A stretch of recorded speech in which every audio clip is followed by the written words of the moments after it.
একটা ইস্যু যে গোটা রাজ্য নেশায় ভাসিয়ে দেওয়া হচ্ছে পরিকল্পিতভাবে।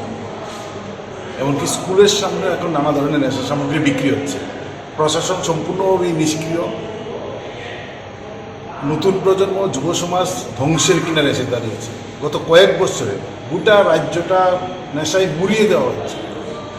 আমরা এনআরএইচএমের এমডির কাছে দাবি করছি যে তার বিরুদ্ধে প্রশাসনকে কঠোর ব্যবস্থা গ্রহণ করার পাশাপাশি জনসচেতনতামূলক ব্যাপক কর্মসূচি গ্রহণ করতে হবে। গোটা রাজ্য নতুন প্রজন্ম যুব সমাজ শেষ হয়ে যাচ্ছে।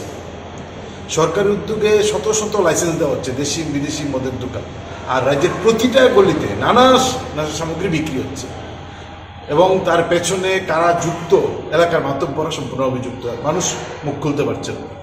ফলে এখানে প্রশাসন এবং এনআরএইচএম তারা যেন মানুষকে এই প্রশ্নে